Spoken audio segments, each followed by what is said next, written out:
எத்தனை கடவுள், எத்தனை பேர்!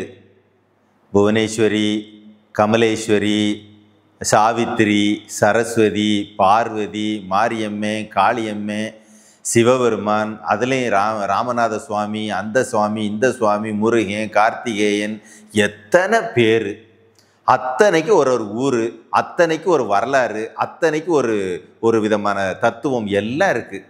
எப்படிங்க இத்தனை கடவுள் இருக்க முடியும்?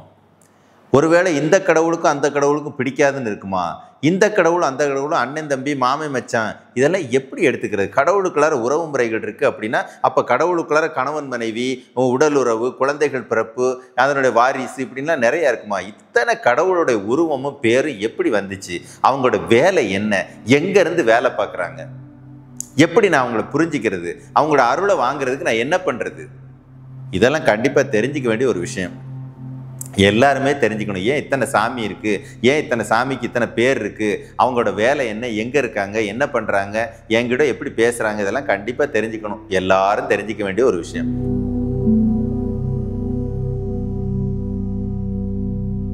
நம்ம சபையினுடைய ஒரு ஆகச்சிறந்த ஒரு அற்புதமான பயிற்சி முறை தனஞ்சய தந்திரா ஜூன் 21 பழனியில் நடக்குது. உடம்புல நோய் இருந்தாலும் சரி, மனசில் நோய் இருந்தாலும் சரி, வாழ்க்கையில் பிரச்சனை இருந்தாலும் சரி, நிரந்தர தீர்வை தரக்கூடிய ஒரு அற்புதமான உபதேசம், ரொம்ப பழமையான உபதேசம். பழனியில் ஜூன் 21 நடக்குது. நல்ல வாய்ப்பை பயன்படுத்திக்கோங்க. இப்போது காற்றுன்னு பொதுவான ஒரு பேர், காற்று. ஆனால் சில நேரங்களில் அதுக்கு தென்றல்னு ஒரு பேர் கொடுக்குறீங்க, சில நேரங்களில் புயல்னு சொல்கிறீங்க, சில நேரங்களில் சூறாவளின்னு சொல்கிறீங்க. ஏன் காத்துக்கு அந்த பேரை கொடுக்குறீங்க? தங்கம்ங்கிறது ஒரு பேர், பொதுவான பேர் தங்கம். ஒரு உருவத்தை மாற்றி ஒரு இடத்துல போட்ட உடனே அதுக்கு கம்மல்னு பேர் சொல்லிடுறீங்க. ஒரு உருவத்தை மாற்றி இன்னொரு இடத்துல வச்சா அதுக்கு பேர் மூக்குத்தின்னு பேர் சொல்லிடுறீங்க. ஒரு உருவத்தை சேஞ்ச் பண்ணி ஒரு இடத்துல போட்டால் அதுக்கு பேர் மோதிரம். ஒரு மாதிரி உருவத்தை மாற்றி ஒரு இடத்துல போட்டால் அதுக்கு பேர் நெக்லஸ்ஸு, அதுக்கு பேர் செயின், அதுக்கு பேர் ஒட்டியானம், அதுக்கு பேர் என்னென்னமோ பேரெல்லாம் வைக்கிறீங்க, வளையல் அப்படின்லாம் வைக்கிறீங்க. ஆனால் மூளை என்னது? தங்கம். அதோட உருவத்தை மாற்றுறீங்க, அது இருக்கிற இடத்துக்கு தகுந்த மாதிரி பேரை மாறிக்குது, அவ்வளோதான். இப்போ நான் இருக்கேன் அப்படின்னா என்னை எங்கள் அம்மா என்ன சொல்லுவாங்க? வாடா மகனேன்னு சொல்லுவாங்க. என் மனைவி என்ன சொல்லுவாங்க? வாங்க மாமான்னு சொல்லுவாங்க. என் பிள்ளைகள் என்ன சொல்லுவோம்? என்னை எங்கள் அப்பா வந்துட்டாருன்னு சொல்லுவோம். எங்கள் தாத்தா என்ன சொல்லுவார்? வாடா பேராண்டின்னு சொல்லுவார். ஆள் ஒன்று தான். எந்த இடத்துக்கு போகிறோம் அந்த இடத்துக்கு தகுந்த மாதிரி என் பேர் மாறுது, அவ்வளோதான். அதே மாதிரி இந்த கடவுளை பற்றி சொல்லும்போது கடவுள் எப்படி இத்தனை பேரால் இருக்கிறார் அப்படிங்கிறத நம்ம தெரிஞ்சுக்கணும். பார்த்துங்க, இப்போ நம்ம சபை தொடர்ந்து சொல்லும், இதெல்லாம் கொஞ்சம் புரியணுங்கிற ஆசை இருக்கிறவங்களுக்கு தான் இது புரியும், அல்லாதவங்க இதை கடந்து போயிடுவாங்க. இப்போ மகாலட்சுமி அப்படின்னா நீங்கள் என்ன நினைப்பீங்க? பணம் தரக்கூடிய கடவுள். நான் என்ன கேட்பேன் தெரியுமா? அந்த மகாலட்சுமி எங்கே இருக்காங்க? நான் சொன்னதை அவங்க எப்படி கேட்குறாங்க? எனக்கு பணத்தை எப்படி கொடுக்குறாங்கன்னு நான் கேட்கக்கூடிய ஆள். இப்போ வித்தியாசம் வருது பார்த்தீங்களா? உங்களுக்கு மகாலட்சுமின்னா மகாலட்சுமியோட மந்திரம் சொல்லியாச்சுன்னா போதும், எப்படியோ பணம் வந்துடுது. ஆனால் நான் கேட்குற கேள்வி, நீங்கள் இப்போ மந்திரம் சொன்னீங்க, அந்த மகாலட்சுமி எங்கேருந்து கேட்டாங்க, கேட்டுட்டு பணத்தை எப்படி கொண்டு வந்து உங்கள்கிட்ட சேர்த்தாங்க அப்படின்னு நான் சயின்ஸ் கேட்குறாள். இப்போ யோசிச்சு பாருங்கள், நான் சொல்லக்கூடிய பாயிண்ட் ஆஃப் வியூவில் யோசிச்சிங்கன்னா மகாலட்சுமிங்கிறது ஒரு தத்துவம், ஒரு குவாலிட்டி. அப்படி ஒவ்வொரு சாமியோட பேர் சொல்கிறீங்களா, முருகன், கார்த்திகேயன், என்னென்னமோ பேர் சொல்கிறீங்க, இது அத்தனையும் ஒரு தத்துவம், உணர வேண்டிய ஒரு குவாலிட்டி. புரியலையே? ரொம்ப சிம்பிள். ஒரு வாட்டர் பாட்டிலை தூக்குறோம், எவ்வளவு எனர்ஜி உருவாகணும், எங்கேருந்து உருவாகணும், ஒரு கணக்கு இருக்குது. ஒரு 25 கிலோ அரிசி மூட்டையை தூக்குறோம், எவ்வளவு எனர்ஜி தேவைப்படுது, எங்கேருந்து உருவாக்கணும், அதுக்கு ஒரு கணக்கு இருக்குது. ரோட்டில் நடந்து போகிறோம், அதுக்கு தனியாக ஒரு எனர்ஜி செலவாகுது. திடீர்னு புலி முன்னால் வந்து நிற்கிது, அப்போது என்னை காப்பாற்றிக்கிறதுக்குன்னு ஒரு தனியாக ஒரு எனர்ஜி உள்ளேருந்து உருவாகுது. நான் நார்மலாக நடந்து போகும்போது புலி வருதுங்கிற நினைப்போட, புலியை எதிர்கொள்ளணுங்கிற எனர்ஜியோடு நான் போகிறதே இல்லை. என்ன நடந்துச்சுங்க? இதைத்தான் புரிஞ்சுக்கணும். ஒரு மனிதனுடைய வாழ்க்கையில் தனக்கான தேவைகள் என்று வரும் பொழுது அதற்கு தேவையான சக்தியானது இந்த உடம்புல தானாகவே உருவாகுது. அதுதான் இந்த உடம்போட அறிவு. இந்த அறிவைத்தான் சித்தர்கள் என்ன பண்ணாங்க? சக்தியாக கன்வெர்ட் பண்ணி புரிஞ்சு பேர் வச்சாங்க.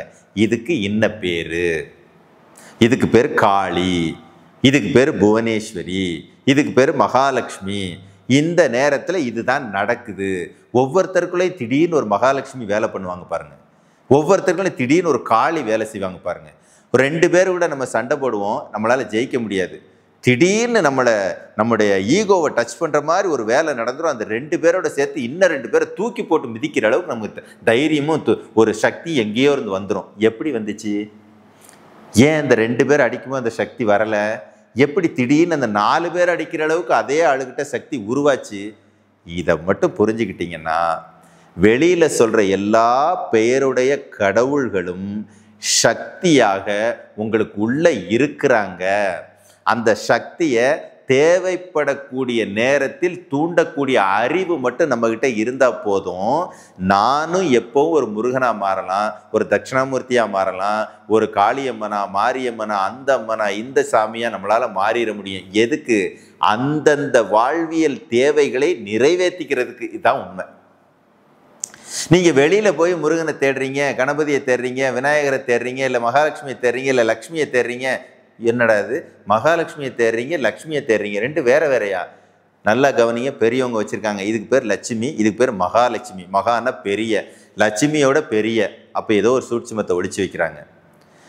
ஒரே ஆள் தான், அவருக்கு ஒரே பேர் தானே. இவ்வளோ கன்ஃபியூஷனே தேவையில்லை. அதுக்கு பின்னால் ரகசியங்கள் ஒளிஞ்சிருக்கிறதுனால தான் தனித்தனி பேர்.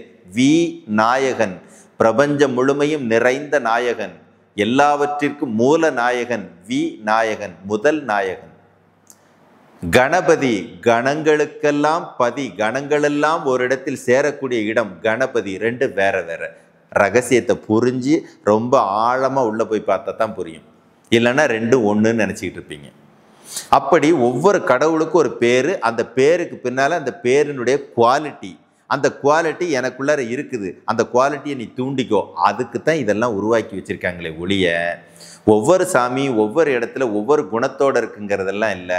அந்த இடத்துல போய் அப்படி வணங்கணும்னு இல்லை. எனக்குள்ளார அந்த குவாலிட்டி இருக்குது, மறைஞ்சோ ஒளிஞ்சோ கிடக்குது. அதை நான் தூண்டணும். தூண்டுனா என்னால் சாதிக்க முடியாதவைகள் அத்தனை சாதிக்க முடியும். இதைத்தான் சித்தர்கள் ஃபாலோ பண்ணாங்க, ஜெயிச்சு போய்கிட்டே இருந்தாங்க.